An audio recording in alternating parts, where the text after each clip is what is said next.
and this production of The Importance of Being Earnest in, granted, a slightly unusual style. We're glad to see you all here tonight. My name is Christina Keefe. I'm the director of the theater program and the director of this show. So I have a couple of announcements and some thank yous before we get started. First of all, I want to send a thank you to my wonderful cast, my design team, my crew, my assistant director, without whom this absolutely would not have been possible. So big, big thank yous to them. I also want to send a special thank you to Emma Korsmo and to Alan Kim. Due to some unforeseen circumstances, we have a couple of changes in cast for tonight. Emma Korsmo will be playing the role of Lady Bracknell, and Alan Kim will be playing the role of Merriman. So thank you for both of them for stepping out. And so now for some housekeeping. First of all, yes, this thing in my hand is a cell phone. So we want to make sure that you turn your cell phones on silent, please. We are live streaming this. Thank you to Brandon Martin for coming in and doing the videography. So we want to make sure that what they're hearing is the sound from the stage and not from our cell phone. There'll be one 15-minute intermission, at which point I suggest you exit the theater either right or left or back up the stairs. Restrooms are in the main lobby. And then at the end of the show, please again exit the theater and wait for your people outside. They'll be with you as soon as they finish getting out of costume and getting themselves ready to go. Last but not least, please, thank you again for coming and enjoy the show.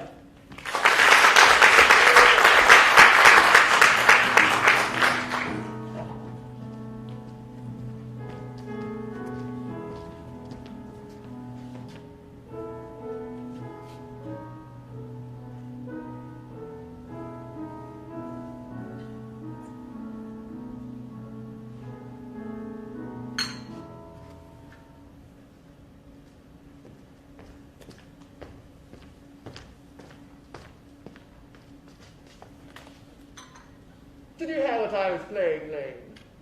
I didn't think it polite to listen, sir. I'm sorry for that, for your sake. I don't play accurately. Anyone can play accurately, but I play with wonderful expression. As far as the piano is concerned, sentiment is my forte. I keep science for life. Yes, sir. And speaking of the science of life, have you got the cucumber sandwiches cut for Lady Bracknell? Yes, sir.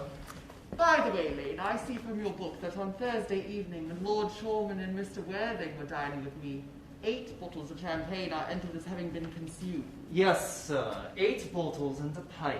Why is it that at a bachelor's establishment the servants invariably drink the champagne? I ask merely for information. I attribute it to the superior quality of the wine, sir. I have often observed that in married households the champagne is rarely of a first-rate brand. Good heavens, is marriage so demoralizing as that? I believe it is a very pleasant state, sir. I have had very little experience of it myself up to the present. I have only been married once.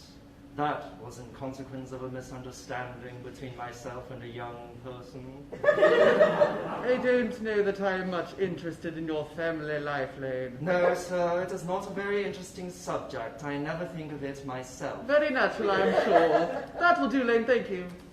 Thank you. Lane's views on marriage seem somewhat lax. Really, if the law orders don't set us a good example, what on earth is the use of them?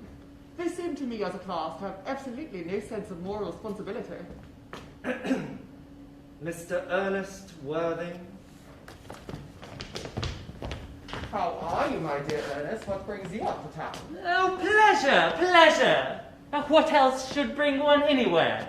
Eating as usual, I see, Algy. I believe it is customary in good society to take some slight refreshment at 5 o'clock.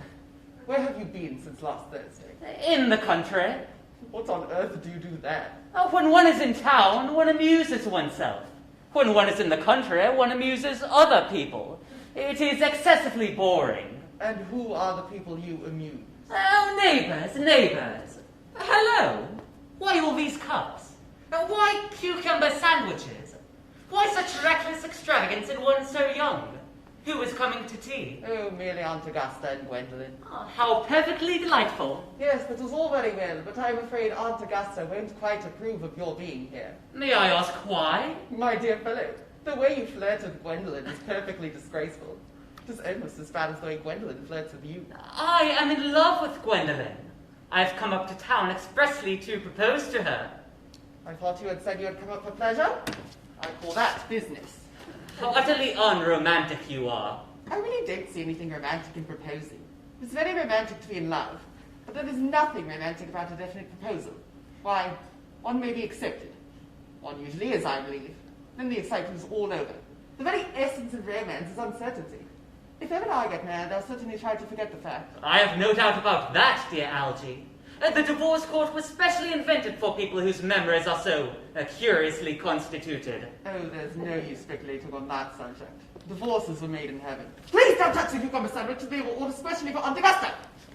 Well, you have been eating them all the time. Well, that is an entirely different matter. She is my aunt. Have some bread and butter. The bread and butter is for Gwendolen. Gwendolen is devoted to bread and butter. And very good bread and butter it is, too. Well, my dear fellow, you need not eat as if you're going to eat at all. You act as if you're married to her already. You're not married to her already, and I don't think you ever will be. Why on earth do you say that? Well, to begin with, girls never marry the men they flirt with. Girls don't think it right. Oh, that is nonsense. It isn't. It is a great truth. It accounts for the extraordinary number of bachelors one sees all over the place. In the second place, I didn't give my consent. Your consent? My dear fellow, she is my first cousin. And before I allow to marry her, you have to clear up the whole question of Cecily. Cecily? What on earth do you mean? What do you mean, Algy, by Cecily? I don't know anyone of the name of Cecily. Bring me that cigarette case Mr. Worthing left in the smoking room the last time he dined here. Yes, sir. Do you mean to say you have had my cigarette case all this time? I wish to goodness you would let me know. I've been writing frantic letters to Scotland Yard about it. I was very nearly offering a large reward. Well, I wish you would offer one. I happen to be more than usually hard up. But that is no good offering a large reward now that the thing is found. I think that is rather mean of you, Ernest, I must say. However, it makes no matter, for now that I look at the inscription inside, it appears the thing isn't yours after all. Well, of course it's mine. You've seen me with it 100 times, and you have no right whatsoever to read what is written inside. It is a very ungentlemanly thing to read a private cigarette case. I simply want my cigarette case back. Yes, but this isn't your cigarette case. This cigarette case was a gift from someone under the name of Cecily. And you said you didn't know anyone of that name. Well, if you want to know, Cecil happens to be my aunt. Your aunt? Yes, a charming old lady she is, too. Lives at Tunbridge Wells. Just give it back to me, Algy. But if she is your aunt who lives at Tunbridge Wells, why does she call herself Little Cecily? From Little Cecily with her fondest love. My dear fellow, what on earth is there in that? Some aunts are tall, some aunts are not tall. That is a matter that surely an aunt may be allowed to decide for herself. You seem to think that every aunt should be exactly like your aunt. That is absurd. For heaven's sake, give me back my cigarette case. But why does your aunt call you her uncle? From Little Cecily with her fondest love to her dear Uncle Jack. There is no objection, I admit, to an aunt being a small aunt. But why an aunt, no matter what her size may be, should call her own nephew her uncle, I can't quite make out. Besides, your name isn't Jack at all. It is Ernest. It isn't Ernest, it's Jack. You have always told me it was Ernest. I have introduced you to everyone as Ernest. You answered to the name of Ernest. You look as if your name was Ernest. You're the most earnest-looking person I ever saw in my life. It's perfectly absurd you're saying that your name isn't Ernest. It's on your pass. It is one of them. Mr. Ernest Worthing, E4 the Albany. I'll keep this as proof that your name is Ernest, if ever you attempt to deny it to me, or to Gwendolen, or to anyone else. Well, my name is Ernest in town and Jack in the country. And the cigarette case was given to me in the country. Yes, but that does not account for the fact that your small Aunt Cecily, who lives at Tunbridge Wells, calls you her dear uncle. Come on, boy, you have much better have to think out at once. My dear Algy, you talk exactly as if you were a dentist. It is very vulgar to talk like a dentist when one isn't a dentist. It produces a false impression. Well, that is exactly what dentists always do. Now, go on. Tell me the whole thing. I may mention that I always suspected you of being a confirmed and secret Bunburyist. And I'm quite sure of it now. Bunburyist? What on earth do you mean by a Bunburyist? I'll reveal to you the meaning of that incomparable expression as soon as you are kind enough to inform me why you are Ernest in town and Jack in the country. Well, produce my cigarette case first. Here it is. Now, produce your explanation, and pray make it improbable. My dear fellow, there is nothing improbable about my explanation at all. In fact, it's perfectly ordinary. Old Mr. Thomas Cardew, who adopted me when I was a little boy, made me in his will guardian to his granddaughter, Miss Cecily Cardew. Cecily, who addresses me as her uncle from motives of respect that you could not possibly appreciate, lives at my place in the country, under the charge of her admirable governess, Miss Prism. Where is that place in the country, by the way? And that is nothing to you, dear boy. You are not going to be invited. I may tell you candidly that the place is not in Shropshire. Oh, I suspected that. I have bunbudded all over Shropshire on 2 separate occasions. Now, go on. Tell me why you're Ernest in town and Jack in the country. My dear Algy, I don't know whether you will be able to understand my real motives. You are hardly serious enough. When one is placed in the position of guardian, one has to adopt a very high moral tone on all subjects. It's one's duty to do so. And as a high moral tone can hardly be said to conduce very much to either one's health or one's happiness, in order to get up to town, I have always pretended to have a younger brother of the name of Ernest, who lives in the Albany and gets into the most dreadful scrapes. That, my dear Algy, is the whole truth, pure and simple. The truth is rarely pure and never simple. What you really are is a bunburyist. I was quite right in saying you were a bunburyist. One of the most advanced bunburyists I know. What on earth do you mean? You've invented a very useful younger brother called Ernest in order that he may be able to come up to town as often as you like. I have invented an invaluable permanent invalid called Bunbury in order that I may be able to go down in the country whenever I choose. Bunbury is perfectly invaluable.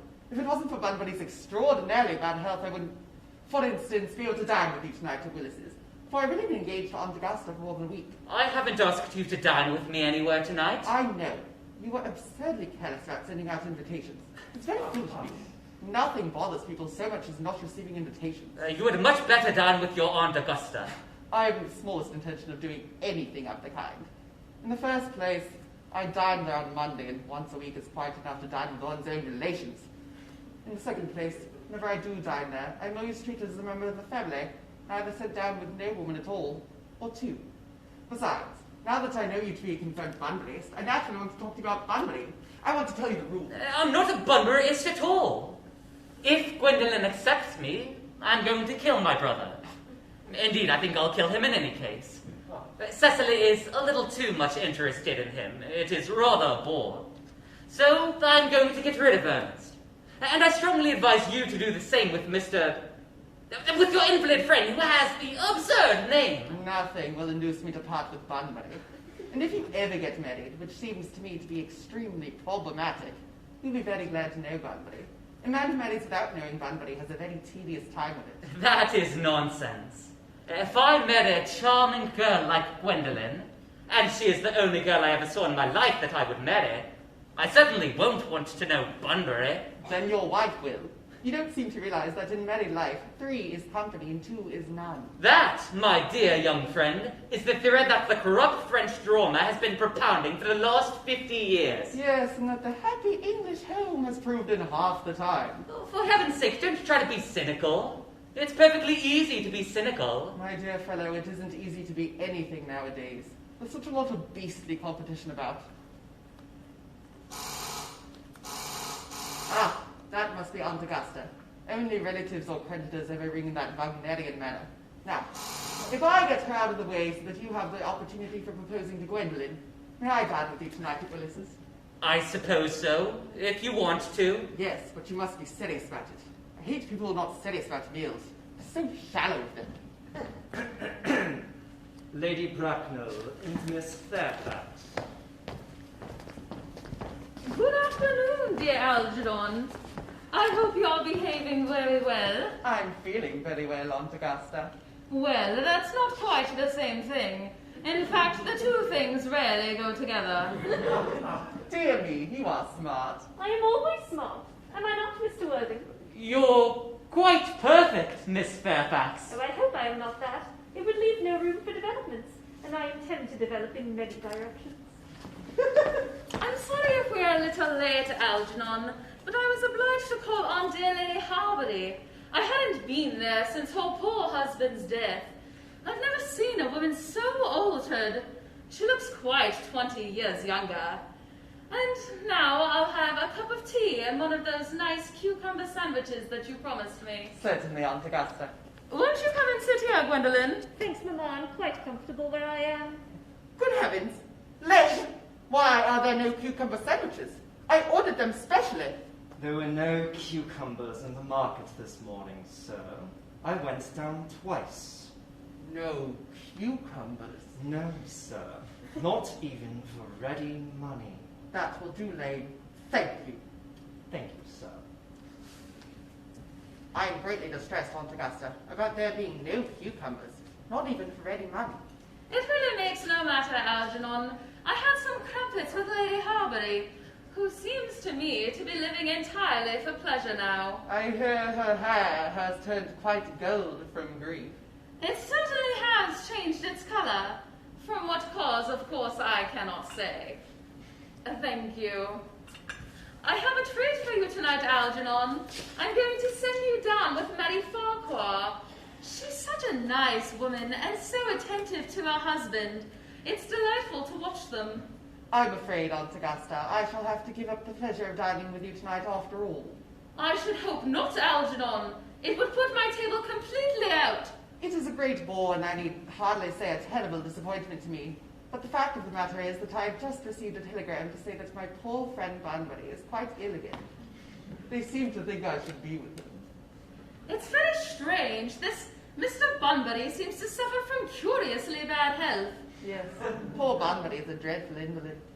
Well, I must say, Algernon, that I think it is high time that Mr. Bunbury make up his mind on whether he was going to live or to die. This shilly-shallying with the question is absurd. Nor do I in any way approve of the modern sympathy with invalids. I think it morbid. Illness of any kind is not something to be encouraged in others. Health is the primary duty of life.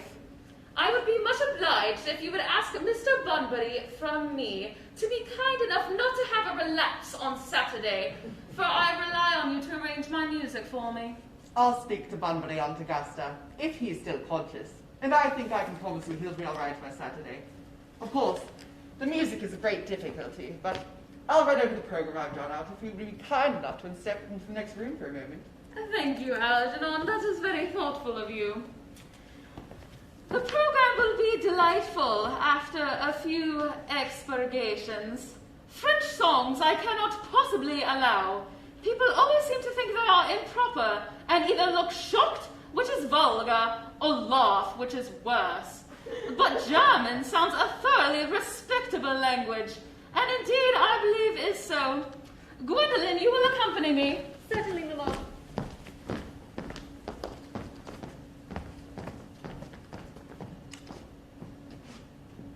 Charming day it has been, Miss Fairfax.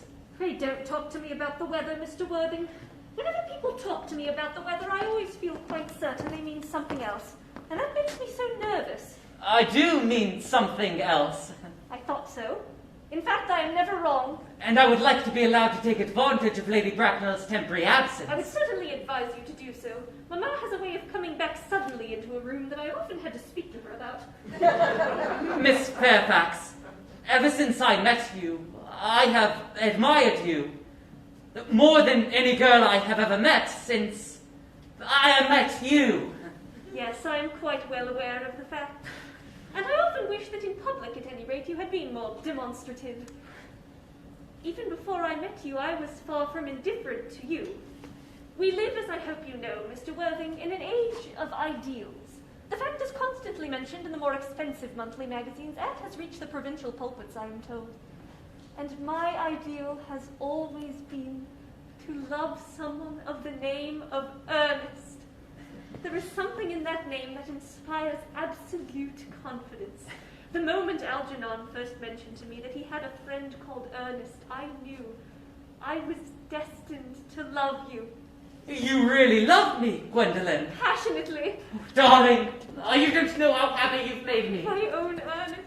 But you don't really mean to say that you couldn't love me if my name wasn't Ernest? But your name is Ernest. Yes, I know it is. But supposing it was something else, do you mean to say you couldn't love me then? That is clearly a metaphysical speculation.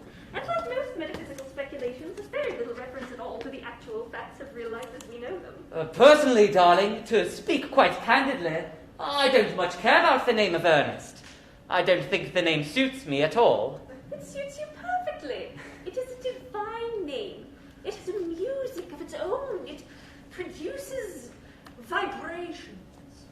Well, really, Gwendolyn, I must say that I think there are lots of other, much nicer names. I think Jack, for instance, a charming name. Jack?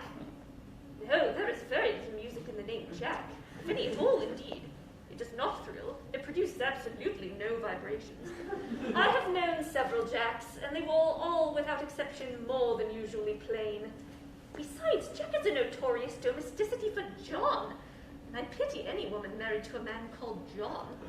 She would probably never be allowed to know the entrancing pleasure of a single moment's solitude. The only really safe name is Ernest. Gwendolyn, I must get christened at once. We must get married at once. Married, Mr. Worthing? Oh, well, surely. You know that I love you, and you led me to believe, Miss Fairfax, that you were not absolutely indifferent to me. I adore you, but you haven't proposed to me yet. Nothing has been said at all about marriage. The subject has not even been touched on. Well, may I propose to you now? I think it would be an admirable opportunity.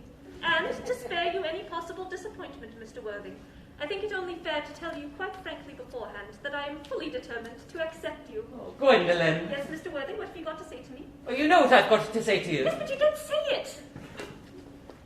Gwendolyn, will you marry me? Of course I will, darling. How long you have been about it? I'm afraid you've had very little experience in how to propose. My own one. I have never loved anyone in the world but you. Yes, but men often propose for practice.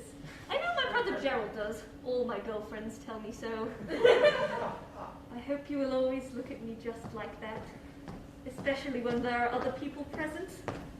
Mr. Worthing, rise, sir, from this semi-recumbent posture. It is most indecorous. Mamma, I must beg you to retire. This is no place for you. Besides, Mr. Worthing has not quite finished yet. Finished what, may I ask? I am engaged to Mr. Worthing, Mamma. Pardon me, but you are not engaged to anyone. When you do become engaged, I or your father, should his health permit him, will inform you of the fact. An engagement should come upon a young girl as a surprise, pleasant or unpleasant as the case may be. It is hardly a matter for which she could be allowed to decide for herself. And now I have a few questions to put to you, Mr. Worthing. While I am making my inquiries, you, Gwendolyn, will wait for me below in the carriage. Mamma! In the carriage, Gwendolyn! Yes, Mamma.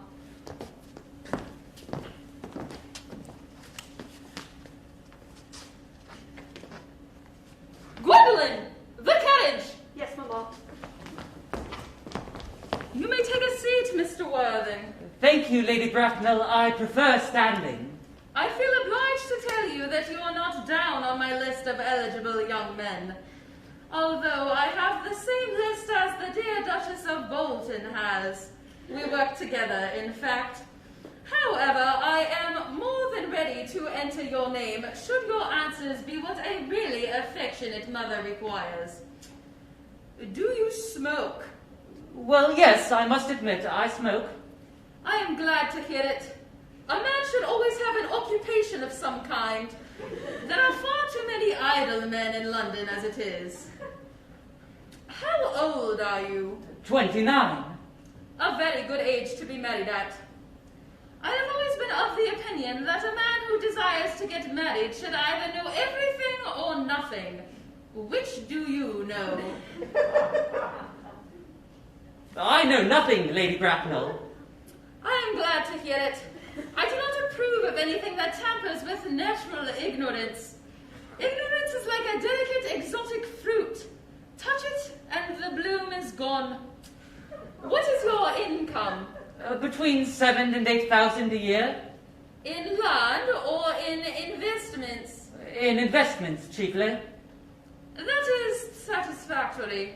Land gives one position and prevents one from keeping it up. That is all that is to be said about land. I have a country house with some land, of course, attached to it. About 1,500 acres, I believe. But I don't depend on that for my real income. In fact, as far as I can make out, the poachers are the only people who make anything out of it. A country house? How many bedrooms? Well, that fact can be cleared up afterward. You have a townhouse, I hope. A girl with a simple, unspoiled nature like Gwendolen could hardly be expected to reside in the country. Well, I own a house in Belgrave Square, but it is let by the year to Lady Bloxham. Of course, I can get it back whenever I like, at 6 months' notice. Lady Bloxham? I don't know her. Oh, she goes about very little. She is a lady considerably advanced in years. Nowadays that is no guarantee of respectability of character. What number in Belgrave Square? 149. The unfashionable side. I thought there was something. However, that could be easily altered. Do you mean the fashion or the side? Both, I presume, if necessary.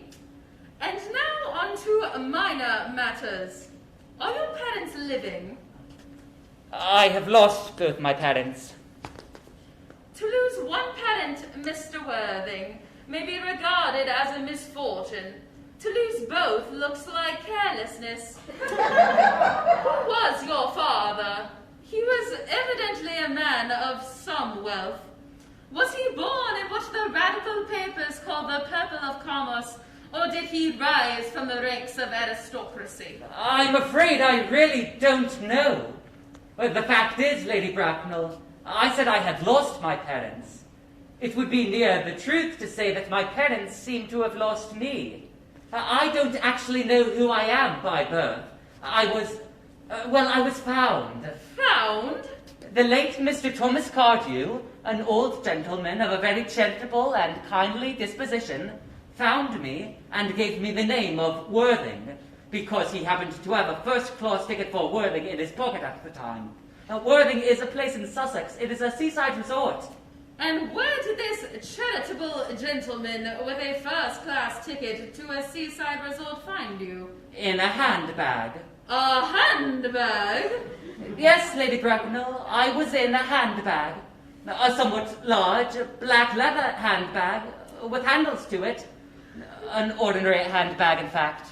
In what locality did this Mr. James or Thomas Cardew find this ordinary handbag? In the cloakroom at Victoria Station. It was given to him in mistake for his own. The cloakroom at Victoria Station? Yes, the Brighton line. The line is immaterial, Mr. Worthing. I confess I feel somewhat bewildered by what you have told me. To be born, or at any rate bred, in a handbag, whether it had handles or not, seems to me to display a contempt for the ordinary decencies of family life that remind one of the worst excesses of the French Revolution. And I trust you know what that unfortunate movement led to. As for the particular locality in which the handbag was found, a cloakroom at a railway station might serve to conceal some social indiscretion, and indeed has probably been used for that purpose before now. But it could hardly be regarded as an assured basis for a recognized position in good society. May I ask you then what you would advise me to do? I need hardly say I would do anything in the world to ensure Gwendolen's happiness. I would advise you, Mr. Worthing, to try and acquire some relations as soon as possible, and to make a definite effort to produce one parent of either sex before the season is quite over. Well, I don't see how I could possibly manage to do that. I can produce the handbag at any moment. It is in my dressing room at home. I really think that should satisfy you, Lady Bracknell. Me, sir? What has it got to do with me? You can hardly imagine that I, or Lord Bracknell, would dream of allowing our only daughter, a girl brought up with the utmost care, to align herself with a cloakroom and marry a parcel. Good morning, Mr. Worthing. Good morning.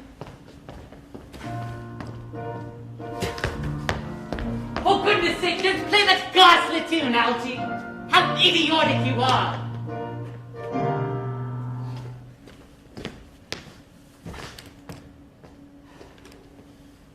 Didn't it go off all right, old boy? You don't mean to say that Gwendolen refused you? I know that is the way she has. Gwendolen's always refusing me.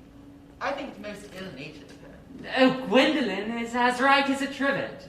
As far as she is concerned, we are engaged. Her mother is perfectly unbearable. She is a monster, without being a myth, which is rather unfair. I beg your pardon, Algy. I suppose I shouldn't talk about your own aunt in that way before you. My dear boy, I love having my relations abused. It is the only thing that makes me put up with them at all. You don't think there's any chance of Gwendolen becoming like her mother in about 150 years, do you, Algy? All women become like their mothers. That is their tragedy. No man does. That's his. Is that clever? By the way, did you tell Gwendolen about your being Ernest in town and Jack in the country? My dear fellow, the truth isn't quite the sort of thing one tells to a nice, sweet, refined girl. What about your brother? What about the profligate Ernest? Oh, before the end of the week I shall have got rid of him. I'll say he died in Paris of apoplexy.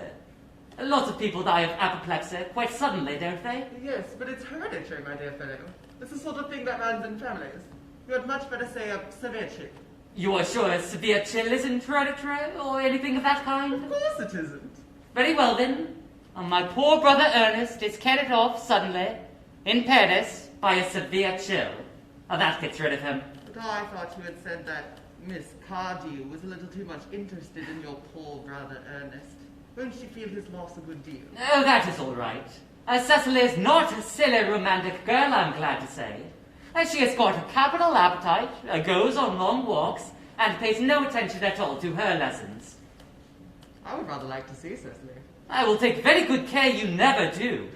She is excessively pretty, and she is only just 18. Have you told Gwendolen yet that you have an excessively pretty ward who is only just 18? Oh, one doesn't blurt these things out to people. Cecily and Gwendolen are perfectly certain to be extremely great friends. I'll bet you anything you like that half an hour after they have met, they will be calling each other sister. Women only do that when they have called each other a lot of other things first. Now, if we want to get a good table at Willis's, we really must go and dress. Do you know it's nearly 7? Oh, it always is nearly 7. Well, I'm hungry. I never knew you when you weren't. Miss Fairfax. Gwendolen, upon my word! Algy, kindly turn your back. I have something very particular to say to Mr. Worthing. Really, Gwendolen, I don't think I can allow this at all. Algy, you always adopt a strictly immoral attitude towards life. You are not quite old enough to do that. My own darling. Ernest, we may never be married. From the expression on Mamma's face, I feel we never shall. Few parents nowadays pay any regard to what their children say to them. Whatever influence I ever had over Mamma, I lost at the age of 3. But although she may prevent us from becoming man and wife, and I may marry someone else, and marry often, nothing that she can possibly do can alter my eternal devotion to you. Oh, Gwendolen, darling. The story of your romantic origin, as related to me by Mamma with unpleasing comments, has naturally stirred the deeper fibers of my nature. Your Christian name has an irresistible fascination. The simplicity of your character makes you exquisitely incomprehensible to me. What is your address in the country? The Manor House, Woolton, Hertfordshire. There is a good postal service, I suppose? It may be necessary to do something desperate. That, of course, will require serious consideration. I will communicate with you daily. Oh, my own one. How long do you remain in town? Till Monday. Good. Algy, you may turn round now. Thanks, I've turned round already. You may also ring the bell. You will let me see you to your carriage, my own darling. Certainly. I will see Miss Fairfax out. Yes, sir. A glass of sherry, Lane. Yes, sir. Tomorrow, Lane, I'm going bunburying. Yes, sir. I shall probably not be back till Monday. You can put up my dress clothes, my smoking jackets, and all the Bunbury suits. Yes, sir. I hope tomorrow will be a fine day, Lane. It never is, sir. Lane, you're a perfect pessimist. I do my best to give satisfaction, sir. There's a sensible, intellectual girl. The only girl I ever cared for in my life. But enough are you so amused at? Oh, I'm just a little anxious about poor Bunbury, that is all. If you don't take care, your friend Bunbury will get you into a serious scrape someday. I love scrapes. They are the only things that are never serious. Oh, that's nonsense, Algy. You never talk anything but nonsense. Nobody ever does.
As the watering of flowers is rather Moulton's duty than yours, especially at a moment when intellectual pleasures await you. Your German grammar's on the table. Pray, open it at page 15. But I don't like German. It isn't at all a becoming language. I know perfectly well that I look quite plain after my German lesson. Child, you know how anxious your guardian is that you should improve yourself in every way. He laid particular stress on your German as he was leaving for town yesterday. Indeed, he always lays stress on your German as he is leaving for town. Dear Uncle Jack is so very serious. Sometimes he is so serious that I think he cannot be quite well. Your guardian enjoys the best of health. His gravity of demeanour is especially to be commended in one so comparatively young as he is. I know no one with a higher sense of duty and responsibility. I suppose that is why he often looks a little bored when we three are together. Cecily, I am surprised at you. Mr. Worthing has many troubles in his life. Idle merriment and triviality would be out of place in his conversation. You must remember his constant anxiety about that unfortunate young man, his brother. I wish Uncle Jack would allow that unfortunate young man, his brother, to come down here sometimes. We might have a good influence over him, Miss Prism. I am sure you certainly would.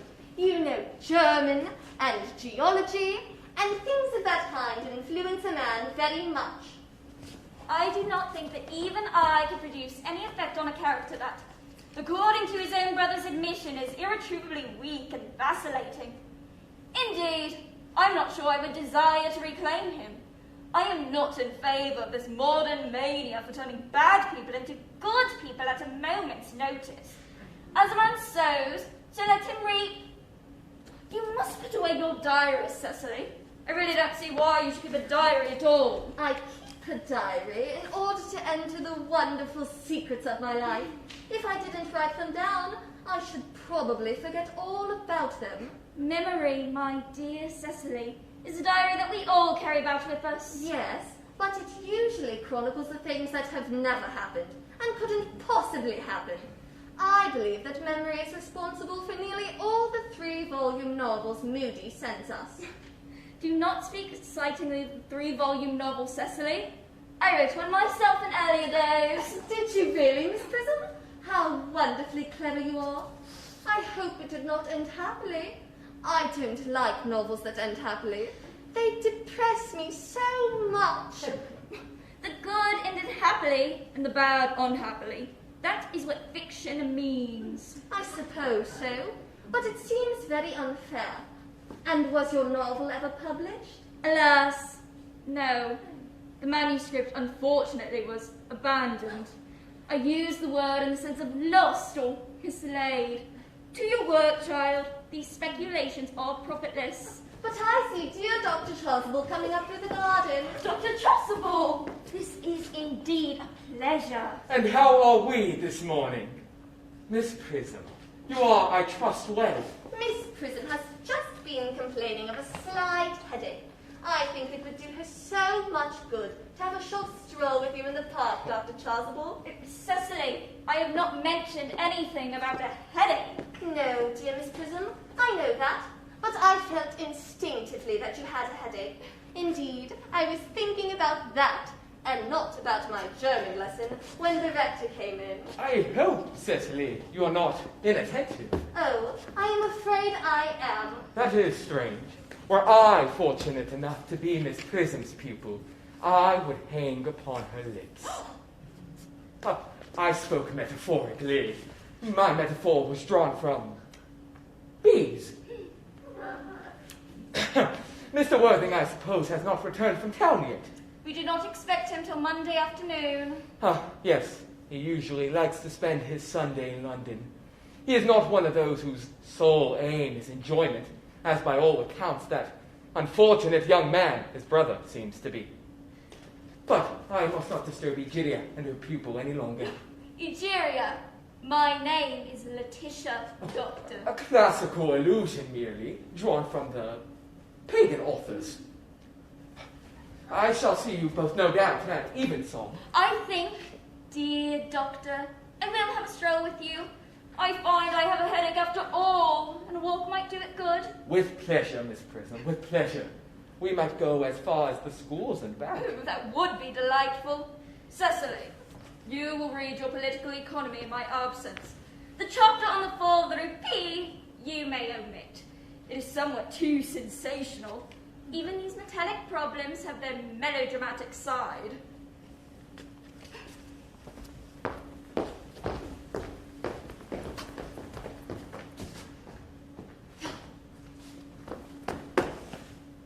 Horrid political economy. Horrid geography. Horrid German. Mr. Ernest Worthing has just driven over from the station. He has brought his luggage with him.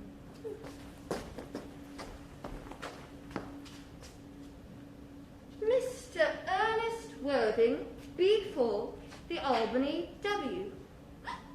Uncle Jack's brother?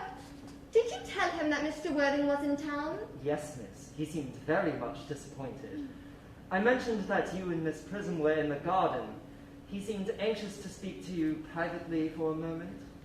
Ask Mr. Ernest Worthing to come here. I suppose you had better talk to the housekeeper about a room for him? Yes, miss. I have never met any really wicked person before. I feel rather frightened. I am so afraid he will look just like everyone else. He does. You are my little cousin Cecily, I'm sure. You are under some strange mistake. I am not little. In fact, I believe I am more than usually tall for my age. But I am your cousin Cecily. You, I see from your card, are Uncle Jack's brother, my cousin Ernest, my wicked cousin Ernest. I'm not really wicked, cousin Cecily. You mustn't think that I am wicked. If you are not, then you have certainly been deceiving us all in a very inexcusable manner. I hope you are not leading a double life, pretending to be wicked and being really good all the time.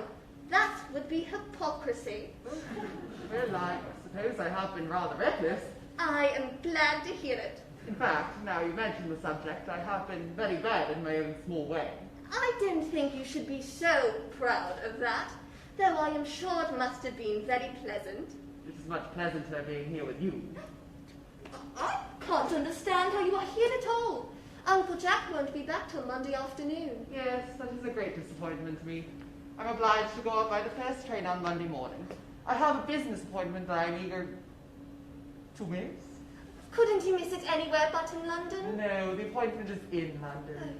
Well, I know, of course, how important it is not to keep a business engagement if one wants to retain any sense of the beauty in life. But still, I think you had better wait till Uncle Jack arrives. I know he wants to speak to you about your emigrating. About my what? Your emigrating. He has gone up to buy your outfit. I certainly wouldn't let Jack buy my outfit. He has no taste in neckties at all. I don't think you will require neckties. Uncle Jack is sending you to Australia. Australia? I'd sooner die. Well, he said at dinner on Wednesday night that you would have to choose between this world, the next world, and Australia. Well, the accounts I have heard of the next world in Australia are not particularly encouraging. This world is good enough for me, Cousin Cicely. Yes, but are you good enough for it? I'm afraid I'm not that. That is why I was hoping you would inform me. You might make it your mission if you don't mind, Cousin Cicely. I'm afraid I've no time this afternoon. Oh, well, would you mind my reforming myself this afternoon? It is rather quixotic of you, but I think you should try. I will. I feel better already. You are looking a little worse. And that is because I'm hungry. How thoughtless of me. I should have remembered that when one is going to lead an entirely new life, one requires regular and wholesome meals. Won't you come in? Thank you. You are the prettiest girl I ever saw. Miss Prism says that all good looks are a snare. They are a snare that any sensible man would like to be caught in. Oh, I don't think I would care to catch a sensible man.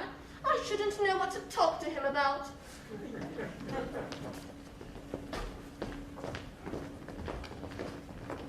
You are too much alone, dear Dr. Chasuble. You should get married. A misanthrope I can understand. A womanthrope, never. Oh, believe me, I do not deserve so neologistic a phrase. The precept as well as the practice of the primitive church was distinctly against matrimony. That is obviously the reason why the primitive church has not lasted up to the present day. And you do not seem to realize, dear doctor, that by persistently remaining single, a man converts himself into a permanent public temptation. Men should be more careful. This very celibacy leads weaker vessels astray. But is a man not equally attractive when married? No married man is ever attractive, except to his wife. And often I've been told, not even to her. That depends on the intellectual sympathies of the woman. Maturity can be depended on. Ripeness can be trusted. Young women are green. I spoke horticulturally. My metaphor was drawn from fruits. But where is Cecily? Perhaps she followed us to the schools. Mr. Worthing! Mr. Worthing? This is indeed a surprise. We did not look for you till Monday afternoon. I have returned sooner than I expected. Oh, Dr. Chasuble, I hope you are well. Dear Mr. Worthing, I trust this garb of woe does not betoken some terrible calamity. My brother. More shameful debts and extravagance. Still leading his life of pleasure. Dead. Your brother Ernest dead. Quite dead. What a lesson for him. I trust he will profit by it. Dear Mr. Worthing, I offer you my sincere condolence. You have at least the consolation of knowing you were always the most generous and forgiving of brothers. Poor Ernest. He had many faults, but it is a sad, sad blow. Very sad indeed. Were you with him at the end? No, he died abroad, in Paris, in fact. I had a telegram last night from the manager of the Grand Hotel. Was the cause of death mentioned? A severe chill, it seems. As a man sows, so shall he reap. Charity, dear Miss Prism, charity. None of us are perfect. I myself am peculiarly susceptible to drafts. Will the interment take place here? No, he seems to have expressed a desire to be buried in Paris. In Paris? I fear that hardly points to any very serious state of mind at the last. You would no doubt wish me to make some slight allusion to this tragic domestic affliction next Sunday. My sermon on the meaning of the manna in the wilderness can be adapted to almost any occasion. Joyful, or, as in the present case, distressing. I have preached it at harvest celebrations, christenings, confirmations, on days of humiliation and festal days. That reminds me. You mentioned christenings, I think, Dr. Chasuble? I suppose you know how to christen, all right. I mean, of course, you are continually christening, aren't you? It is, I regret to say, one of the rector's most constant duties in this parish. I've often spoken to the poor classes on the subject, but they don't seem to know what thrift is. But is there any particular infant in whom you're interested, Mr. Worthing? Your brother was, I believe, unmarried, was he not? Oh, yes. People who live entirely for pleasure usually are. But it is not for any child, dear doctor. I am very fond of children. No, the fact is, I would like to be christened myself. This afternoon, if you have nothing better to do. But surely, Mr. Worthing, you have been christened already. I don't remember anything about it. But have you any grave doubts on the subject? I certainly intend to have. Of course, I don't know if the thing would bother you in any way, or if you think I am a little too old now. Not at all. The sprinkling and indeed the immersion of adults is a perfectly canonical practice. Immersion? You need have no apprehensions. Sprinkling is all that is necessary, or indeed, I think, advisable. Our weather is so changeable. At what hour would you wish the ceremony performed? Oh, I might trot round about 5, if that would suit you. Perfectly, perfectly. In fact, I have 2 similar ceremonies to perform at that time. A case of twins that occurred recently in one of the outlying cottages on your own estate. Paul Jenkins, the carter, most hard-working man. Oh, I don't see much fun in being christened along with other babies. It would be childish. Would 5:30 do? Admirably, admirably. And now, Mr. Worthing, I will not intrude any longer into a house of sorrow. I would merely beg you not to be too much bowed down by grief. What seem to us bitter trials are often blessings in disguise. This seems to me a blessing of an extremely obvious kind. Uncle Jack! Oh, I am pleased to see you back. But what horrid clothes you have got on. Do go and change them. Cecily! My child, my child. What is the matter, Uncle Jack? Do look happy. You look as if you had a toothache. And I have got such a surprise for you. Who do you think is in the dining room? Your brother! Who? Your brother, Ernest. He arrived about half an hour ago. What nonsense! I haven't got a brother. Oh, don't say that. However badly he may have behaved to you in the past, he is still your brother. You couldn't be so heartless as to disown him. I'll tell him to come out, and you will shake hands with him, won't you, Uncle Jack? These are very joyful tidings. After we'd all been resigned to his loss, his sudden return seems to me peculiarly distressing. My brother is in the dining room? I don't know what it all means. I think it is perfectly absurd. Good heavens! Brother George, I have come down from town to tell you that I am very sorry for all the trouble I have given you, and I intend to lead a better life in the future. Uncle Jack, you are not going to refuse your own brother's hand. Nothing will induce me to take his hand. I think his coming down here disgraceful. He knows perfectly well why. Uncle Jack, do be nice. There is some good in everyone. Ernest has just been telling me about his poor invalid friend, Mr. Bunbury, whom he goes to visit so often. And surely there is much good in one who is kind to an invalid and leaves the pleasures of London to sit by a bed of pain. Oh, he's been talking about Bunbury, has he? Yes, he has told me all about poor Mr. Bunbury and his terrible state of health. Bunbury. Well, I won't have him talk to you about Bunbury or about anything else. It is enough to drive one perfectly frantic. Of course, I admit that the faults were all on my side. But I must say, I find Brother John's coldness to be peculiarly painful. I was expecting more enthusiastic welcome, especially considering this is the first time I have come here. Uncle Jack, if you don't shake hands with Ernest, I will never forgive you. Never forgive me? Never, never, never. Well, this is the last time I shall ever do it. It is pleasant, is it not, to see so perfect a reconciliation. I think we might leave the 2 brothers together. Cecily, you will come with us. Certainly, Miss Prism.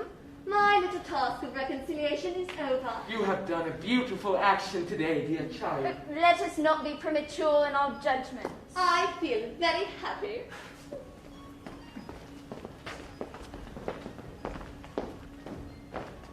Algy, you young scoundrel. You have to get out of this place as soon as possible. I don't allow any Bunburying here. I have put Mr. Ernest's things in the room next to yours, sir. I suppose that is all right. What?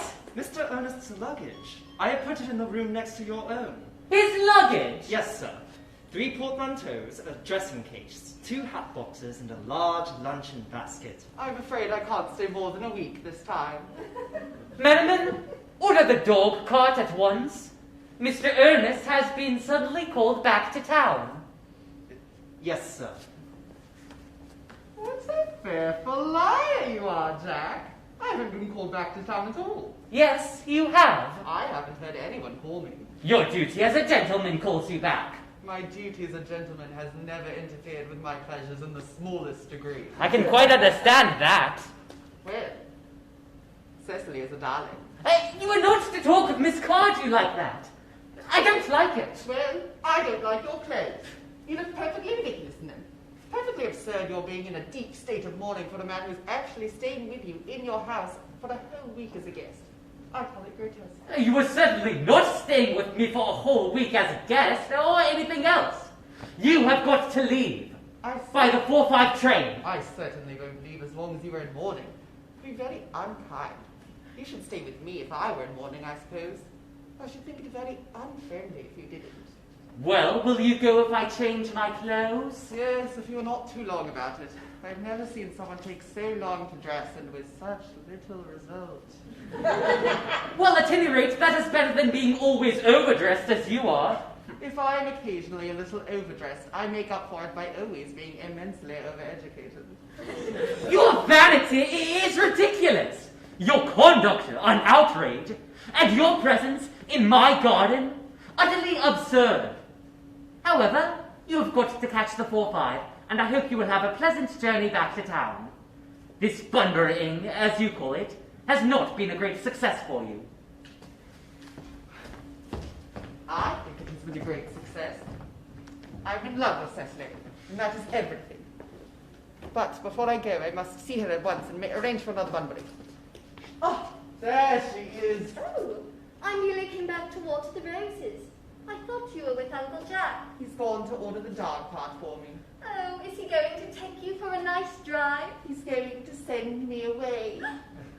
Then we have got to part. I'm afraid so. It is very painful parting. It is always painful to part from people whom one has known for a very brief space of time. The absence of old friends one can endure with equanimity. But even a momentary separation from anyone to whom one has just been introduced is almost unbearable. Thank you. The dog cart is at the door, sir. It can wait, Merriman, for 5 minutes. Yes, miss. Cecily, I hope I shall not offend you if I state quite frankly and openly that you seem to me to be the visible personification of absolute perfection. I think your frankness does you great credit, Ernest. If you would allow me, I will copy your remarks into my diary. Do you really keep diary? Oh, I'd give anything to read it. May I? Oh, no. You see, it is simply a very young girl's record of her thoughts and impressions, and consequently meant for publication. Once it appears in volume form, I hope you will order a copy. But pray, Ernest, don't stop. I delight in taking down from dictation. I have reached absolute perfection. You can go on. I am quite ready for more.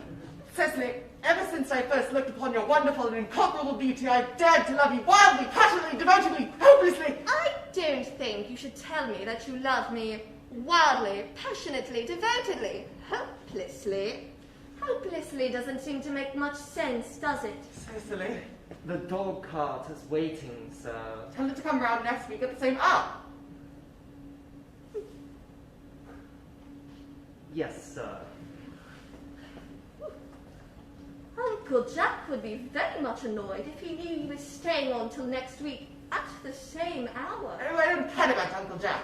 I don't care about anyone in the whole world but you. I love you, Cecily. You will marry me, won't you? You silly boy, of course. Why, we have been engaged for the last 3 months. For the last 3 months? Yes, it will be exactly 3 months on Thursday. But how did we become engaged? Well, Ever since dear Uncle Jack first confessed to us that he had a younger brother who was very wicked and bad, you, of course, have formed the chief topic of conversation between myself and Miss Prism. And, of course, a man who is much talked about is always very attractive. One feels there must be something in him after all. I dare say it was foolish of me, but I fell in love with you, Ernest. Darling, and when was the engagement actually settled? On the 14th of February last, worn out by your entire ignorance of my existence, I determined to end the matter one way or the other, and after a long struggle with myself, I accepted you under this dear old tree here. The next day, I got this little ring in your name, and this is the little bangle with the true lover's knot I promised you always to wear. Did I get you this? It's very pretty, isn't it? Yes, you've wonderfully good taste, Ernest. It's the excuse I've always given for your leading such a bad life. And this is the box which keeps all of your dear letters. My letters? But my own dear sweet Cecily, I have never written you any letters. You need hardly remind me of that, Ernest. I remember only too well that I was forced to write your letters for you. I wrote always 3 times a week, and sometimes oftener. Oh, do let me read them, Cecily. I couldn't possibly. They would make you far too conceited. The 3 you wrote me after I had broken off the engagement are so beautiful and so badly spelled that even now I can hardly read them without crying a little. But was our engagement ever broken off? Oh, of course it was. On the 22nd of last March. You can see the entry if you like. Today I broke off my engagement with Ernest. I feel it is better to do so. The weather still continues charming. But why on earth did you break it off? What had I done? I'd done nothing wrong at all. Cecily, I'm very much hurt indeed to hear that you broke it off. Especially when the weather was so charming. It would have hardly been a really serious engagement if it hadn't been broken off at least once. But I forgave you before the week was out. What a perfect angel you are, Cecily. You dear romantic boy. You'll never break it off again, Cecily. Oh, I don't think I could break it off now that I've actually met you. Besides, of course, there is the question of your name. Yes, of course. You mustn't laugh at me, darling. But it had always been a girlish dream of mine to love someone whose name was Ernest. There is something in that name that seems to inspire absolute confidence. I pity any poor married woman whose husband is not called Ernest. But my own dear, sweet, loving little darling, you don't mean to say that you couldn't love me if I had some other name? But what name? Oh, any name you like. Algernon, for instance. But I don't like the name of Algernon. But I really don't see any reason why you shouldn't like it. It isn't a bad name at all. In fact, it is a rather aristocratic name. Half the chaps who get into the bankruptcy court are called Algernon. But seriously, Cecily, if my name were Algy, wouldn't you love me? I might respect you, Ernest. I might admire your character. But I fear I should not be able to give you my undivided attention. Cecily, your rector here is, I suppose, thoroughly experienced in all the practice for the rites and ceremonies of the church. Oh, yes. Dr. Chasuble is a most learned man. He has never written a single book, so you can imagine how much he knows. I must see him at once on a most important christening. I mean, on most important business. Oh. I shan't be away more than half an hour. Considering that we have been engaged since February the 14th, and that I only met you today for the first time, I think it is rather hard that you should leave me for so long a period as half an hour. Couldn't you make it 20 minutes? I'll be back in no time.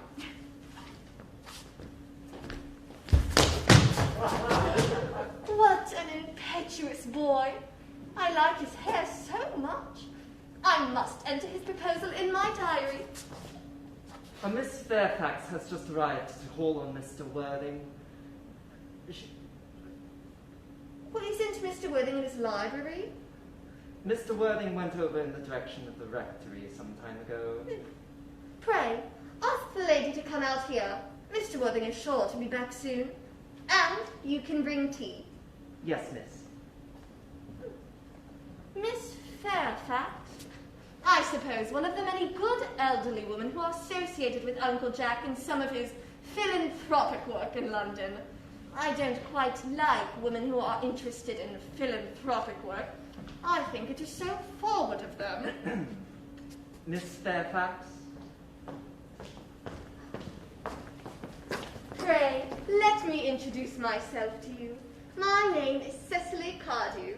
Cecily Cardew. What a very sweet name.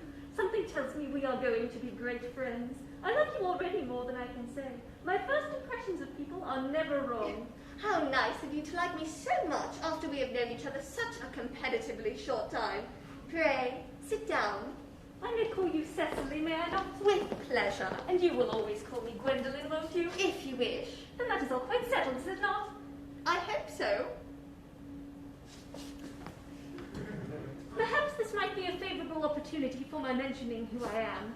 My father is Lord Bracknell. You have never heard of Papa, I suppose? I don't think so.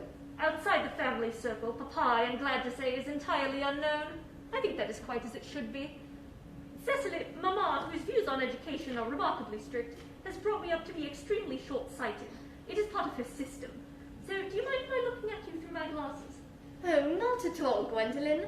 I am very fond of being looked at.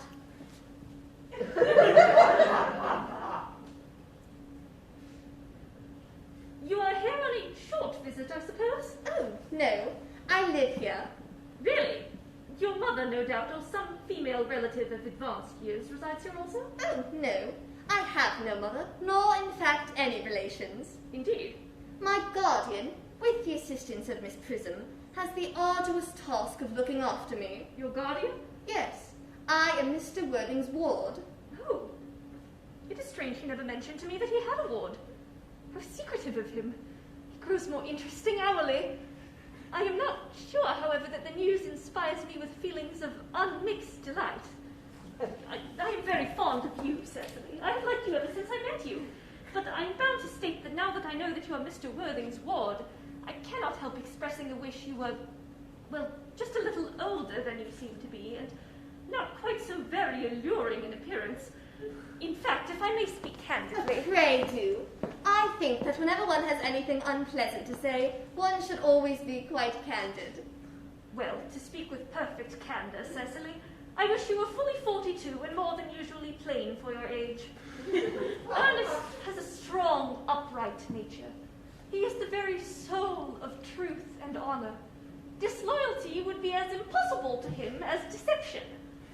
But even gentlemen of the noblest possible moral character are extremely susceptible to the influence of the physical charms of others. I beg your pardon, Gwendolen. Did you say Ernest? Yes.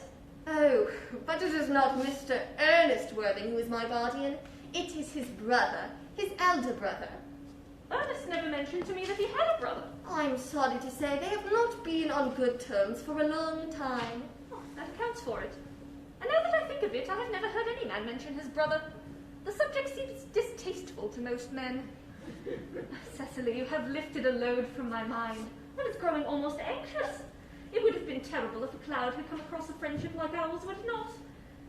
Of course, you are quite sure that it is not Mr. Ernest Worthing who is your guardian? Quite sure.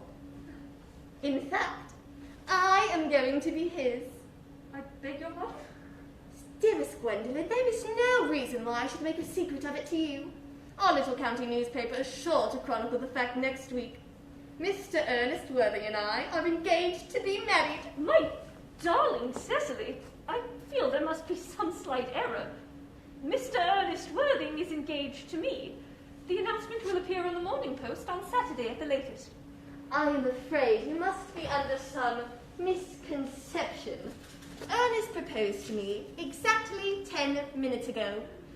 It is certainly very curious, for he asked me to be his wife yesterday afternoon at 5:30.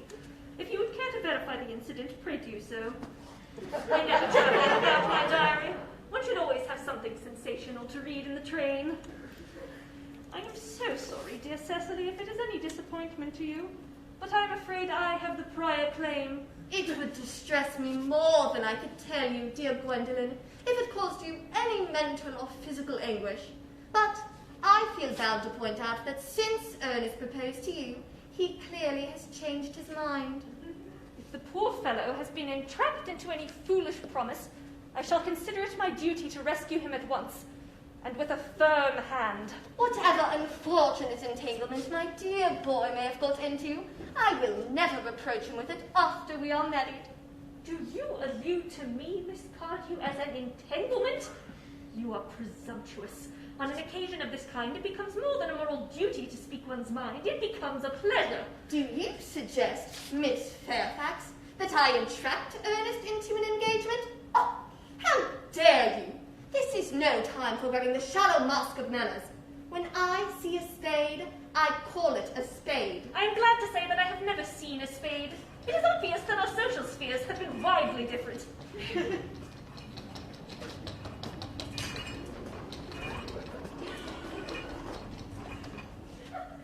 Shall I lay tea here as usual, miss?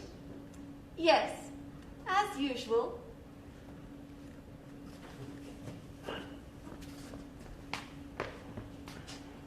Quite a well-kept garden this is, Miss Cardew. So glad you like it, Miss Fairfax. I had no idea there were any flowers in the country. Oh, flowers are as common here, Miss Fairfax, as people are in London. Personally, I cannot understand how anybody manages to exist in the country, if anybody who is anybody does. The country always bores me to death. Ah, this is what the newspapers call agricultural depression, is it not? I believe the aristocracy are suffering very much from it just at present. It is almost an epidemic amongst them, I have been told. May I offer you some tea, Miss Fairfax? Thank you. Detestable girl, but I require tea. Sugar? No, thank you. Sugar is not fashionable anymore.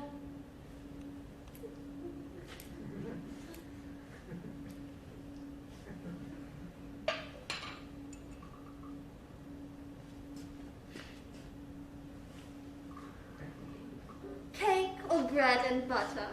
Bread and butter, please. Cake is rarely seen in the best houses nowadays. Hand that to Miss Fairfax.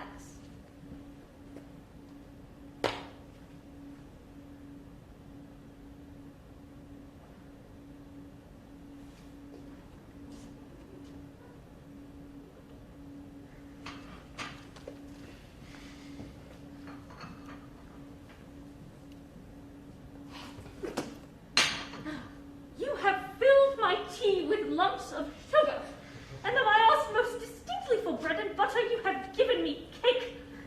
I am known for the gentleness of my disposition and the extraordinary sweetness of my nature, but I warn you, Miss Cardew, you may go too far. To save my poor, innocent, trusting boy from the machinations of any other girl, there are no lengths to which I would not go. From the moment I saw you, I distrusted you. I felt that you were false and deceitful. I am never deceived in such matters. My first impressions of people are invariably right. It seems to me, Miss Fairfax, that I am trespassing on your valuable time. No doubt you have many other calls of a similar character to make in the neighborhood. Ernest! My own Ernest! Gwendolen, darling! A moment. May I ask if you are engaged to be married to this young lady?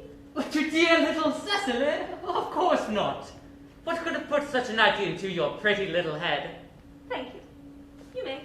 I knew there must be some misunderstanding, Miss Fairfax.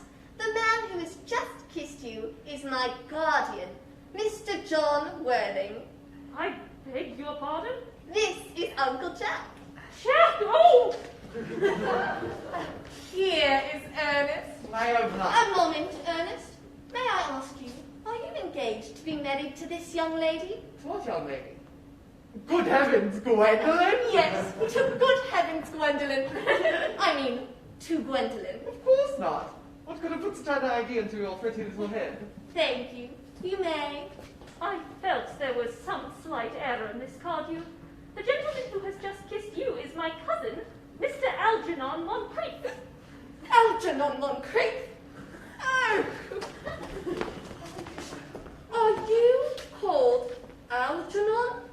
I cannot deny it. Oh, is your name really John? I could deny it if I liked. I could deny anything if I liked. But my name certainly is John. It has been John for years. A gross deception has been practiced on both of us. My poor wounded Cecily. My sweet, wronged Gwendolyn. You will call me sister, will you not? There is just one question I would like to be allowed to ask my guardian. An admirable idea. Mr. Worthing, there is just one question I would like to be permitted to put to you. Where is your brother Ernest? We are both engaged to be married to your brother Ernest, so it is a matter of some importance to us to know where your brother Ernest is at present. Gwendolyn, Cecily, it is very painful for me to be forced to speak the truth. It is the first time in my life that I've ever been reduced to such a painful position, and I'm really quite inexperienced in doing anything of the kind. However, I will tell you quite frankly that I have no brother Ernest. I have no brother at all. I never had a brother in my life, and I certainly have not the smallest intention of ever having one in the future. No brother at all? None. Had you never a brother of any kind? Never, not even of any kind. I'm afraid it is quite clear, Cecily, that neither of us is engaged to be married to anyone. It is not a very pleasant position for a young girl suddenly to find herself in, is it? Let us go into the house. They will hardly venture to come after us there. No. Men are so cowardly, aren't they? This ghastly state of things is what you call Bunburying, I suppose? Yes, and a perfectly wonderful Bunbury it is. The most wonderful Bunbury I've ever had in my life. Well, you've no right whatsoever to Bunbury here. That is absurd. One has the right to Bunbury whatever one chooses. Every serious Bunburyist knows that. But serious Bunburyist? Good heavens! Well, one must be serious about something if one wants to have any sort of amusement in life. I happen to be serious about Bunbury. What on earth you are serious about, I haven't the faintest idea. About everything, I should fancy. You have such a trivial nature. Well, the only small satisfaction I have in the whole of this wretched business is that your friend Bunbury is quite exploded. You won't be able to run down to the country quite so often as you used to do, dear Algy. And a very good thing, too. Your brother is a little off colour, isn't he, dear Jack? You won't be able to disappear to London quite so frequently as your wicked custom was. Not a bad thing, either. As for your conduct towards Miss Cardew, I must say that your taking in a sweet, simple, innocent girl like that is quite inexcusable.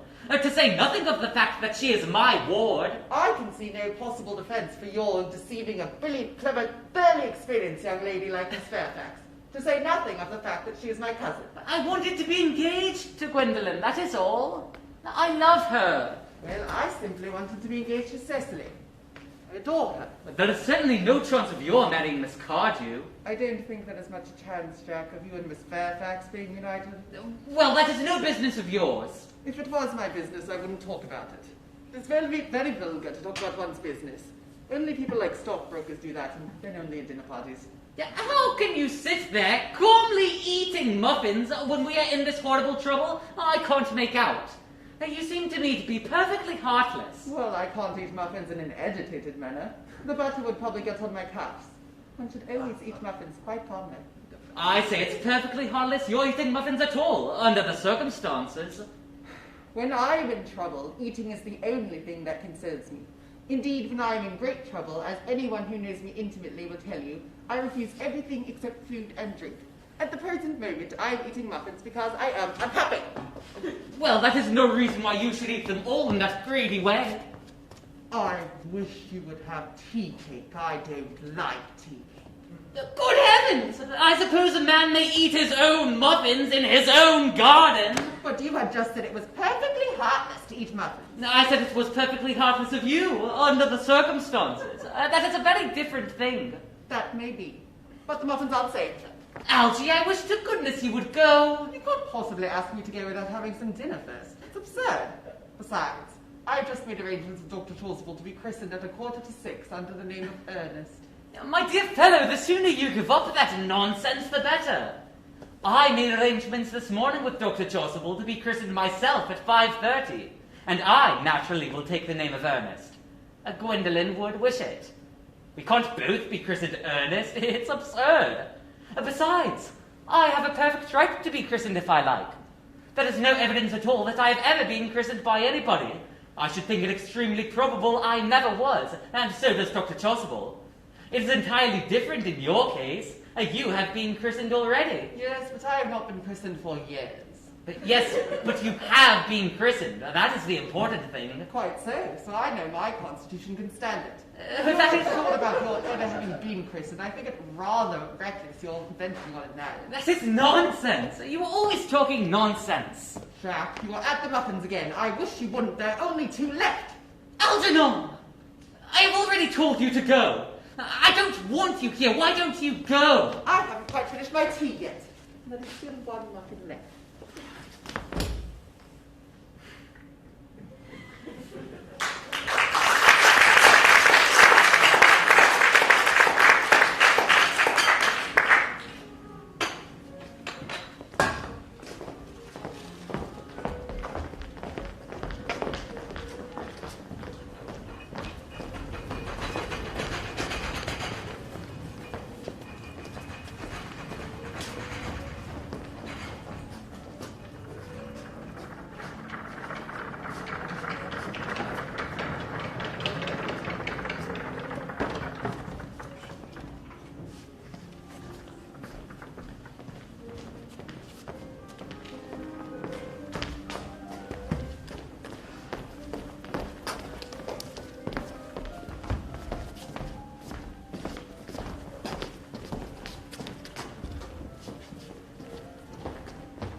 house as anyone else would have done.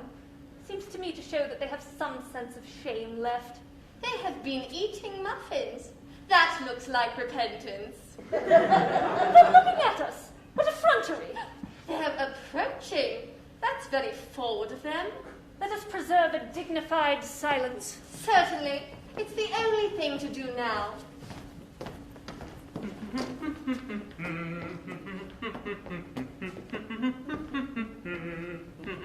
This dignified silence seems to produce an unpleasant effect. A most distasteful one. But we will not be the first to speak. Certainly not. Mr. Worthing, I have something very particular to ask you. Much depends on your reply. Gwendolen, your common sense is invaluable. Mr. Moncrieff, kindly answer me the following question. Why did you pretend to be my guardian's brother? In order that I might have an opportunity of meeting you.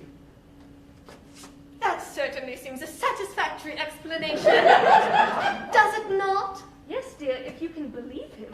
I don't. But that does not affect the wonderful beauty of his answer.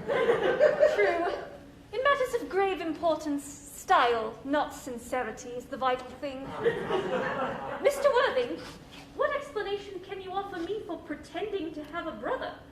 Was it in order that you might have the opportunity of coming up to town to see me as often as possible?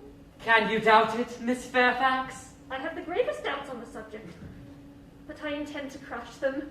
This is not the moment for German skepticism. Their explanations appear to be quite satisfactory, especially Mr. Worthing's. That seems to me to have the stamp of truth upon it. I am more than content with what Mr. Moncrieff said. His voice alone inspires one with absolute credulity. Then you think we should forgive them?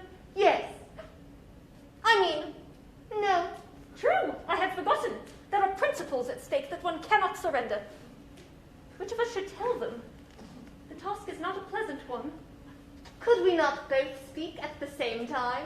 An excellent idea. I nearly always speak at the same time as other people. Will you take the time for me? Certainly. Your Christian names are still an insuperable barrier. That is all. Our Christian names? Is that all? But we are going to be christened this afternoon. For my sake, you are prepared to do this terrible thing? I am. To please me, you are ready to face this fearful ordeal? I am. Darling. Darling. Lady Bracknell, Good heavens.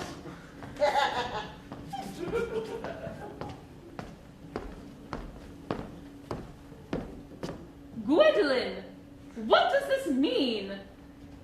Merely that I am engaged to be married to Mr. Worthing, Mamma. Sit down. Sit down immediately. Apprised, sir, of my daughter's sudden flight by her trusty maid, I followed her at once by luggage train.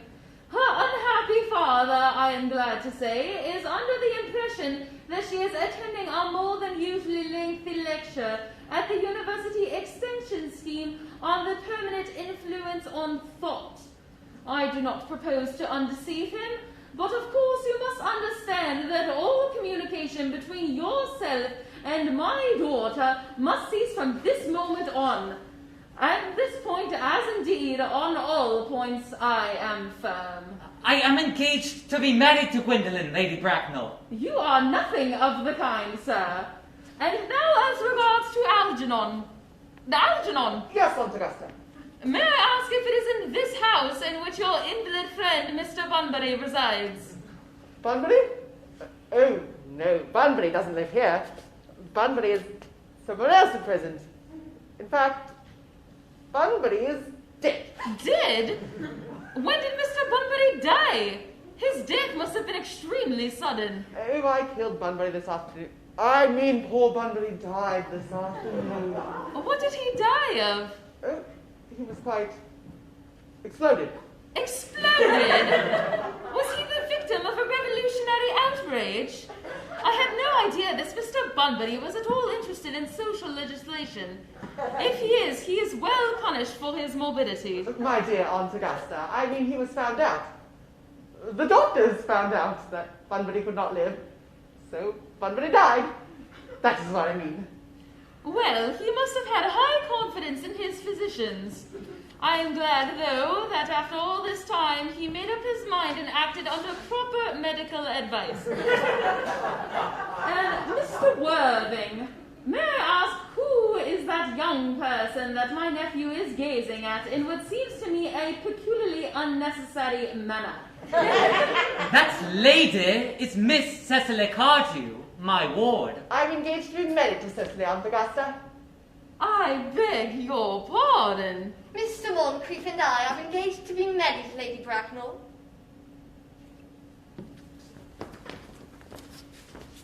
I believe some preliminary inquiry on my part would not be out of place. Mr. Worthing, is Miss Cardew at all associated with any of the larger railway stations in London? Until yesterday, I had no idea that there were any families or persons whose origin was a terminus. Miss Cardew is the granddaughter of the late Mr. Thomas Cardew of 149 Belgrave Square, SW, Gervais Park, Dorking, Surrey, and the Sporen, Fifeshire, NB. That sounds not unsatisfactory. 3 addresses always inspire confidence, even in tradesmen. But what proof have I of their authenticity? I have carefully preserved the court guides of the period.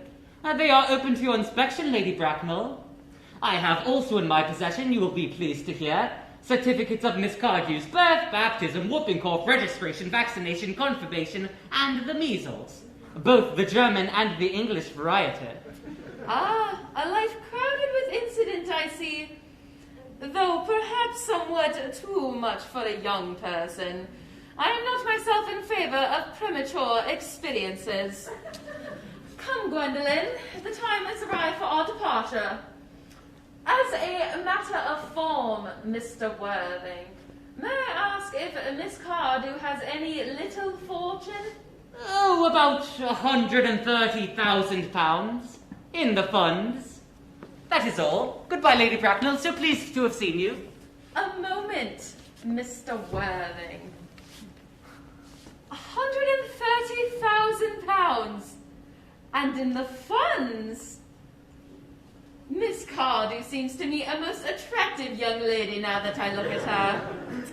Few girls of the present day have any really solid qualities, any of the qualities that last and improve with time. We live, I regret to say, in an age of surfaces. Come here, sweet child. Your dress is sadly simple, and your hair looks almost as nature might have left it. Kindly turn round for me, dear. No, this side view is what I want. Yes, quite as expected. There are distinct social possibilities in your profile. The 2 flaws of our society are its want of principle and its want of profile. The chin a little higher, dear. Style largely depends on the way the chin is worn. They are worn very high just at present. Algernon. Yes, Aunt Augusta. There are distinct social possibilities in Miss Cardew's profile. Cecily is the sweetest, prettiest, most wonderful girl in the whole world, and I don't care tuppence about social possibilities. Don't speak disrespectfully of society, Algernon. Only people who can't get into it do that.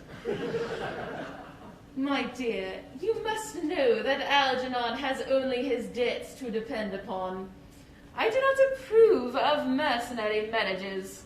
When I married Lord Bracknell, I had no fortune of any kind, but I never dreamed of allowing that to stand in my way. Well, I must give my consent. Thank you, Aunt Augusta. Cecily, you may call me Aunt Augusta for the future. Thank you, Aunt Augusta. The wedding had better take place quite soon. Thank you, Aunt Augusta. Thank you, Aunt Augusta. I do not approve of long engagements. They give people the chance of finding out each other's character before marriage, which I think is never advisable. I beg your pardon for interrupting you, Lady Bracknell, but this engagement is quite out of the question. I am Miss Cardew's guardian, and she cannot marry without my consent until she comes of age. That consent I absolutely decline to give. Upon what grounds, may I ask? Algernon is an extremely, I may almost say ostentatiously eligible young man. He has nothing, but he looks everything. What more can one desire? It pains me very much to have to speak frankly to you, Lady Bracknell, about your nephew. But the fact is that I do not approve at all of his moral character. I suspect him of being untruthful. Untruthful? My nephew Algernon? Impossible. He is an Oxonian. I fear there can be no possible doubt about the matter. This afternoon, during my temporary absence in London on an important question of romance, he obtained admission to my house by means of the false pretense of being my brother. Under an assumed name, he succeeded in the course of the afternoon in alienating the affections of my only ward. He subsequently stayed to tea and devoured every single muffin. And what makes his conduct all the more heartless is that he was perfectly well aware from the first that I have no brother, that I never had a brother, and that I don't intend to have a brother, not even of any kind. I distinctly told him so myself yesterday afternoon. Mr. Worthing, after careful consideration, I have decided to entirely overlook my nephew's conduct to you. That is very generous of you, Lady Bracknell. My own decision, however, is unalterable. I decline to give my consent. Come here, dear. How old are you? Well, I am really only 18, but I always admit to 20 when I go to evening parties. You are quite right in making some slight alteration. A woman should never be accurate about her age. It looks so calculating. 18, but admitting to 20 at evening parties. Well, it won't be long before you are of age and free from the restraints of tutelage. So I don't think, after all, that your guardian's consent is a matter of any importance. Oh, pray excuse me, Lady Bracknell, for interrupting you again. But it is only fair to tell you that according to the terms of her grandfather's will, Miss Cardew does not come legally of age till she is 35. That does not seem to me to be a grave objection. There are plenty of women in London who, of their own free will, have remained 35 for years. I see no reason why our darling Cecily should not be more attractive at that age than she is at present. There will be a large accumulation of property. Algy, could you wait for me till I was 35? Of course I could, Cecily. You know I could. Yes, I felt it instinctively. But I couldn't wait all that time. I hate waiting, even 5 minutes for anybody. I am not punctual myself, I know, but I do like punctuality in others, and waiting, even to be married, is quite out of the question. Then what is to be done, Cecily? I don't know, Mr. Moncrieff. My dear Mr. Worthing, since Miss Cardew states that she positively cannot wait until she is 35, I beg of you to reconsider your decision. Oh, but my dear Lady Bracknell, the matter is entirely in your own hands. The moment you consent to my marriage with Gwendolen, I will most gladly allow your nephew to form an alliance with my ward. You must be quite aware that what you propose is out of the question. Oh, then a passionate celibacy is all that any of us can look forward to. That is not the destiny that I propose for Gwendolen. Algernon can choose for himself. Come, dear, we have missed 5, if not 6 trains. To miss any more might expose us to comment on the platform. Everything is quite ready for the christenings. The christenings, sir? Isn't that somewhat premature? Both these gentlemen have expressed a desire for immediate baptism. At their age, the idea is grotesque and irreligious. Algernon, I forbid you to be baptized. I will not hear of such excesses. Am I to understand, then, that there are to be no christenings at all this afternoon? I don't think that, as things are now, it would be of much practical value to either of us, Dr. Chaucerville. I am grieved to hear such sentiments from you, Mr. Worthing. However, as your present mood seems to be one peculiarly secular, I will return to the church at once, Indeed, I have just been informed by the pew opener that for the last hour and a half, Miss Prism has been waiting for me in the vestry. Miss Prism? Did I hear you mention a Miss Prism? Yes, Lady Bracknell, I am on my way to join her. Pray allow me to detain you for a moment. This matter may prove to be of vital importance to Lord Bracknell and myself. Is this Miss Prism a female of repellent aspect remotely connected with education? She is the most cultivated of ladies, and the very picture of respectability. It is obviously the same person. May I ask in what position she holds in your household? I am a celibate, madam. Miss Prism, Lady Bracknell, has been for the last 3 years Miss Cardew's esteemed governess and valued companion. In spite of what I hear of her, I must see her at once. Let her be sent for. She approaches. She's not. Dear Canon, I was told you expected me in the vestry. I've been waiting for you there for an hour and 3/4. Prism! Come here, Prism!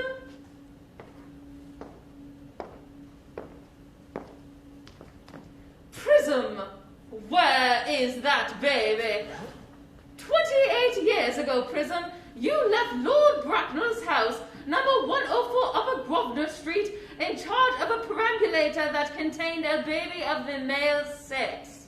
You never returned.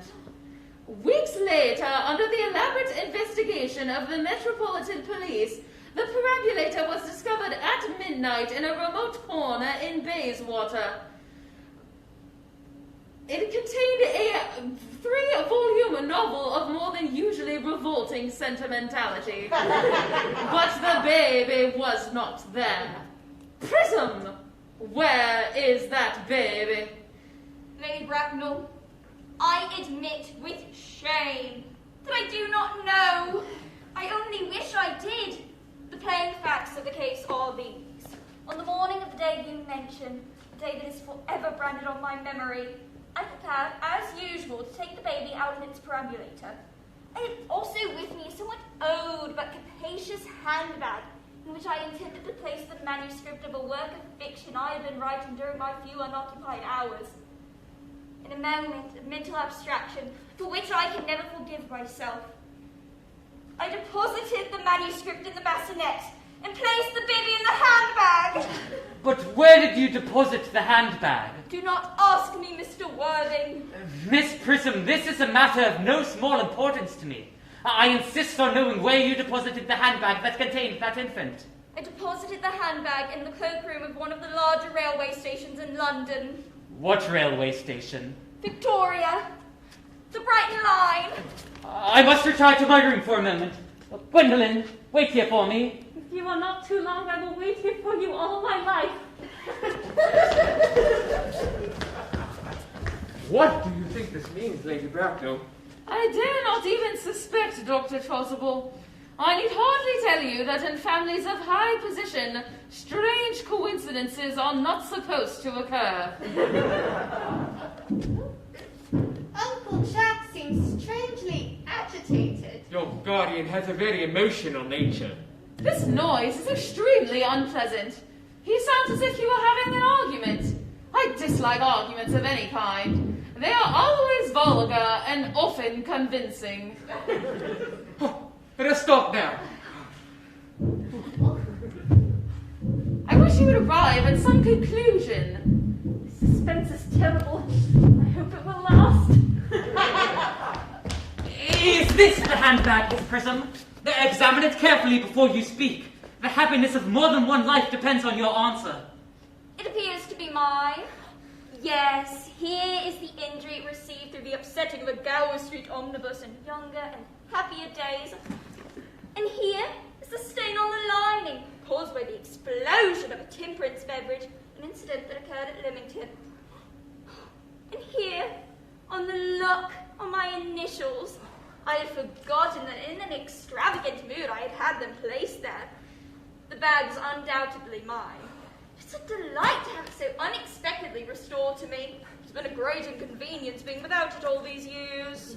Miss Prism, more is restored to you than this handbag. I was the baby you placed in it. You? Yes, Mother! Mr. Worthing, I am unmarried. Unmarried? I do not deny that is a serious blow. But after all, who has the right to cast a stone against one who has suffered? Cannot repentance wipe out an act of folly? Why should there be one law for men and another for women?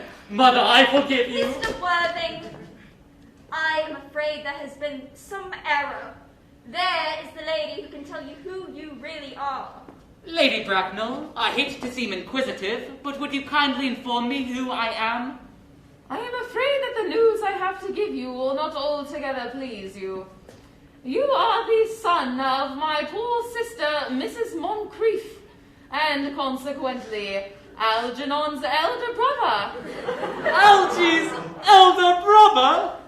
Oh, then I have a brother after all. I knew I had a brother. I always said I had a brother. Oh, Cecily, how could you have ever doubted that I had a brother? Oh, Dr. Chasuble, my unfortunate brother. Miss Prism, my unfortunate brother. Gwendolen, my unfortunate brother. Algy, young scoundrel, you will have to treat me with more respect in the future. You have never behaved to me like a brother in all your life. Well, not till today, I admit, old boy. I did my best, however, I was out of practice. My own. But what are you? What is your Christian name now that you have become someone else? Good heavens, I had quite forgotten that point. Your decision on the subject of my name is irrevocable, I suppose? I never change except in my affections. What a noble nature you have, Gwendolen. Then the question had better be cleared up at once. Aunt Augusta, a moment. At the time when Miss Prism left me in the handbag, had I been christened already? Every luxury that money could buy, including christening, had been lavished upon you by your fond and doting parents. Then I was christened. That is settled. Now whose name was I given? Let me know the worst. Being the eldest son, you were naturally christened after your father. Yes, but what was my father's Christian name? I cannot at the present moment recall what the general's Christian name was, but I have no doubt that he had one. Algy, can't you recollect what our father's Christian name was? My dear boy, we were never even on speaking terms. He died before I was a year old. His name would appear in the army list of the period, I suppose, Aunt Augusta? The general was essentially a man of peace, except in his domestic life. But I have no doubt that his name would appear in any military directory. The army lists of the last 40 years are here. Well, these delightful records should have been my constant study. Generals. Malum, Maxbum, Madley. Oh, what ghastly names they have. Markby, Mixby, Morbs. Oh, Moncrieff. Lieutenant, 1840. Colonel. Lieutenant, Captain. General, 1869. Christian names. Ernest, John. I always told you, Gwendolen, my name was Ernest, didn't I? Well, it is Ernest after all. I mean, it naturally is Ernest. Yes, I remember now that the general's Christian name was Ernest. I knew I had a particular reason for disliking the name. Ernest. My own Ernest. I felt from the first you could have no other name. Gwendolen, it is a terrible thing for a man to find out suddenly that all his life he has been speaking nothing but the truth. Can you forgive me? I can, for I feel you are sure to change. My own one. Letitia. Frederick, at last! Cecily, at last! Gwendolen, at last! My nephew, you seem to be displaying signs of triviality. On the contrary, Aunt Augusta, I've now realized for the first time in my life the vital importance of being earnest.